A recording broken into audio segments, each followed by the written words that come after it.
Normally, he's pretty reliable. Usually catches what's thrown to him. On that play, he simply dropped it. And how about this? 4th and long, and they're going to go for it.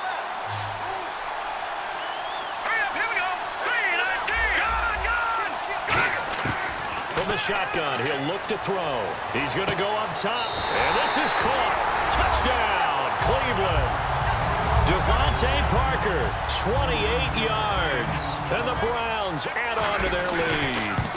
Wow, talk about a big 4th down conversion for the score. Defensively, how do you let that happen? I think you start with the offense, and you give them credit for going for it and having that type of, well, let's face it, audacity. But defensively, I think you're right on target, partner.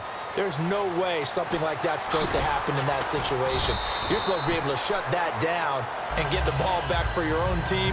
Instead, they give up not just a big play, but a touchdown. The Seattle now ready to march onto the field. And the turnover last time, that's sort of been symptomatic of their struggles here in this one. Good word. I like it, though, because you're exactly right. You like that, don't you? All game long, they've struggled moving the ball, turning it over on the last possession. Is that word again, symptomatic? Yeah. I like that. Your analysis, symptomatic of the success of this broadcast. What I like is that you gave me the word, and I just kept using it. It'll be a gain of 6, and it'll be 3rd and 10 now. For a second there, I thought that might break big. Screen pass, looked like it was coming together, looked like there was an opening. Still, ended up with a solid game. Going for the deep ball, and he couldn't hang on to it through the contact. Incomplete.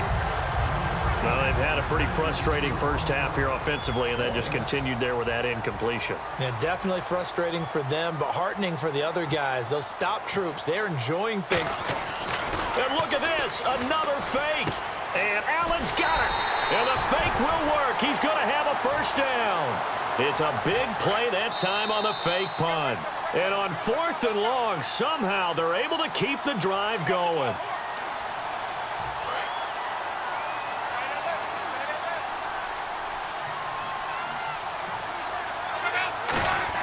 On first down, it's locked. And it pops free. The collision there jarred the ball loose and brings up 2nd down. And on 2nd and 10 now. After watching him drop that slant, I can hear my old coach's voice ringing in my ears right now. You can't run with the ball until you catch it. Trying to get those rack yards before he secured it. 6 yards on the pickup, and just like that, it's 3rd down. And a nice gain and a broken tackle along the way, and really we shouldn't be surprised, should we? That's what runners do, especially the best ones. They break tackles and gain extra yardage. An extra defensive back in the game now here for 3rd and 4. And he will find his man on the outside. And he's going to be out of bounds, but able to take it inside the 40-yard line. Would it be safe to say that as precise as routes are supposed to be run in the NFL, maybe they're not quite as precise in college ball? That's accurate, yeah. And I think we saw a college route in the NFL there. Just find the soft spot, find the dead zone, and find the first down. And that's what he just did. And now the passing game here in the 2nd quarter starting to heat up a little bit. Don't you feel the rhythm starting to happen, right? You see it. Now the confidence is starting to rise. I think now as a play caller, because that has happened, you lean on it a little bit more. You don't go totally away from running the football, but you do say, guess what? We can throw it well with a whole lot of confidence.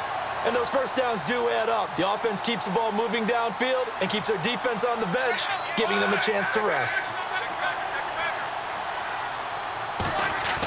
Throwing again is Locke. His pass caught at the 4. And the stop will come inside the 5 at the 4. It'll be a gain of 4. And that'll make it 2nd and goal. And now they're in the hurry-up. Again, Locke. And he is going to go down. Back at the 11-yard line. Cliff Averill in there to sack him for a loss of 6. So the sack means it's 3rd and goal now from the 10. An extra defensive back on the field here for 3rd and goal. Throwing is Locke. And that is incomplete. Michael Pruitt, the big tight end, is intended receiver. And that's going to bring up a 4th down. And that was a nice play. He knocked it away, but Obviously, you want the interception in this situation. You want to take away any chance that they have any decision to make on fourth down, but things happen. Oh, they flip it to the kicker. He looks like he's going to throw it. Stays on his feet, and he is going to lose yardage here. They pass up the 3, fake it. It doesn't work.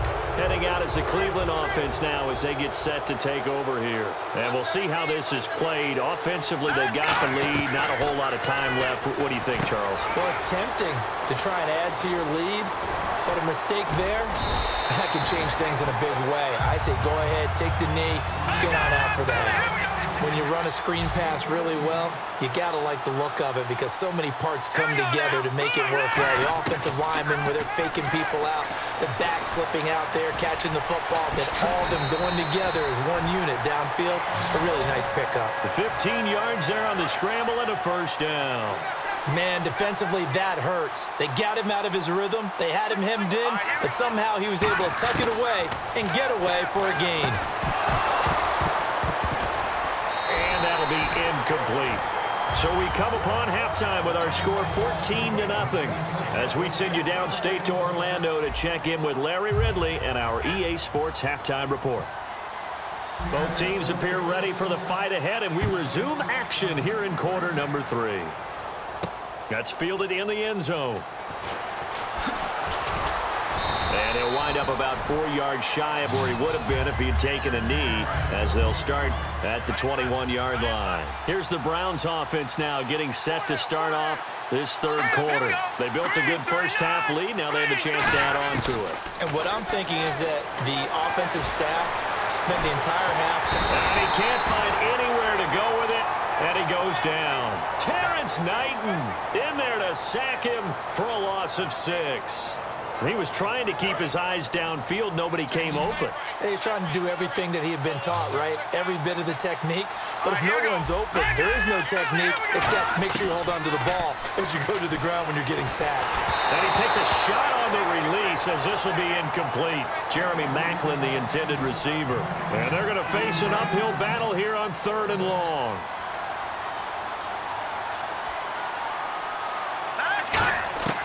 McCarron. And he'll be hit as he releases it, and that'll fall incomplete. 3rd down is a down. Both sides know they absolutely have to win.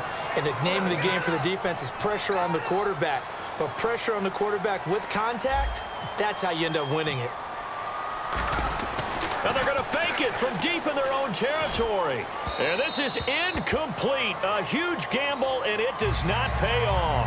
A look at the offense now here, coming back out on the road for their first possession of the second half. And on the last drive, they were in field goal range. They just opted not to kick it, didn't get it. How does that change the mentality this go around? I don't think it changes much for the head coach because this is what he preaches all the time. Attack at all times in any spot on the field, and he likes touchdowns, not field goals. Now, your field goal kicker, you got to make sure you nurse him through and say, okay, don't worry about it. When we need you, you got to be ready to go. And he's got it. Caught in the end zone for the Seahawk touchdown. Michael Pruitt from 4 yards out. And the Seahawks able to make this a close game again. And he knocks it through.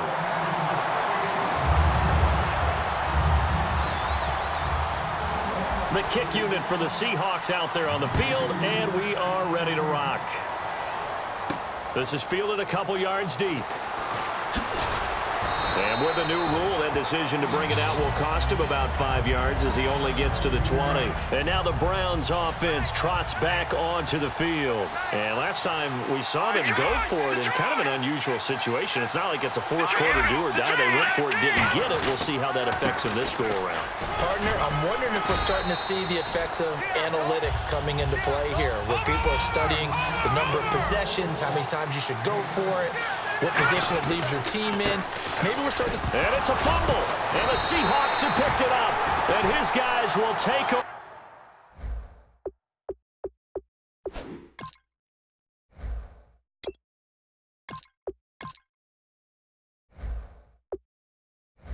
At the 30-yard line. Seattle now ready to march onto the field. And they're hoping to capture some of that magic they had last time out when they were able to put together a scoring drive. But they're still down here, Charles. Not the major concern, though, because... Looking for Lockett, and it's intercepted. Picked off by Darquez Dennard. And a big turnover there as his guys will get the football back. And now Cleveland geared up to take the field. And last time, not only the turnover, but that turned into 6 points. They got to make up for that here.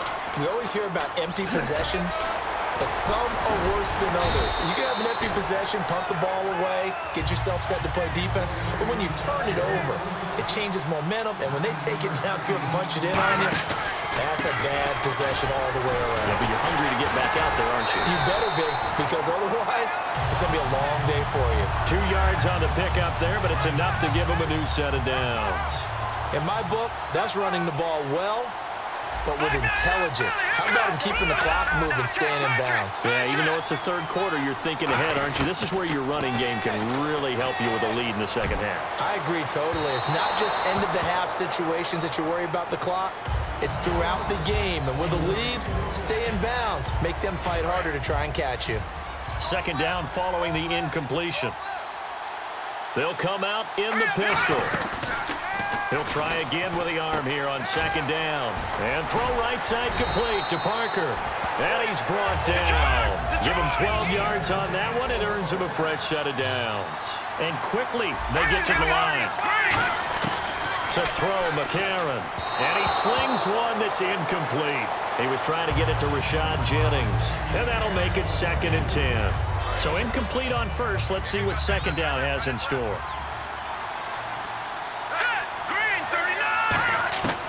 Back to throw again. Dancing to his left. Trying to fight his tight end, Kelsey, and it's intercepted. Picked off by Sean Smith. And they take possession of the football and have it at the 36-yard line. That was a really nice interception. I think it illustrates the differences between playing man and playing zone. When you're in man, all you're focused on is the receiver in front of you. But when you're in zone, you're allowed to read the quarterback's eyes and go to the ball. That's exactly what happened on that play. The good signal callers would never go back in the huddle and play the blame game because they need those guys to protect him. But on that last one, his offensive line, they lost their leverage very quickly, and that's why they were able to get to him and hit him as he tried to throw the football and force an incompletion. An ex-teammate used to tell me all the time, I hate experienced quarterbacks because no matter what, you really can't hide what you're doing. And I think that right there, he knew right away where the blitz was coming from, where his primary guy. And whistle blown. A timeout here is taken, and it's taken by the kicking team. It's just their first, so 2 remaining as they burn one here in this third quarter. Here's Matt Darr now in punt formation, but as we've seen, that's no guarantee he'll punt the football.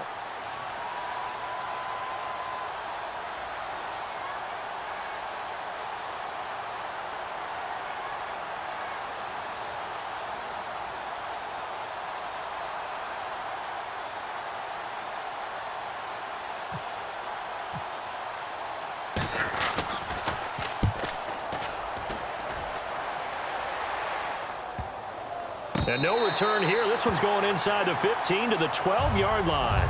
And the Browns getting set to go. And following the interception, we'll see what they can put together on this drive. I can hear my old college coach right now. He always used to tell us before every game, the team making the fewest mistakes will win. What they're hoping is that that last mistake is their only one of the game. Coaches, that's all they talk about, turnovers, right? Minimizing those and maximizing opportunities.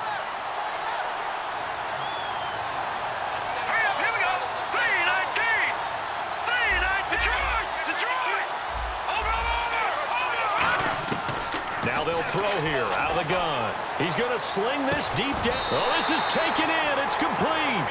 A gain of 39 that time. The last drive he threw the pick, but he's not shy. He's going downfield again there. And you can't be, because if you back off after throwing an interception, your whole game plan just goes right out the window, and it makes things easier for a defense. And you and I both know there isn't a quarterback in this league that's any good that doesn't throw an interception occasionally, and they usually bounce back in a big way. I've seen guys throw 5 and still find a way to win the game in the end. Here we go now. Boom, landed. Detroit. From the shotgun, he'll look to throw.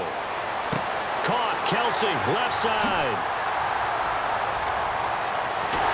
And he'll take it into the end zone for a Browns touchdown.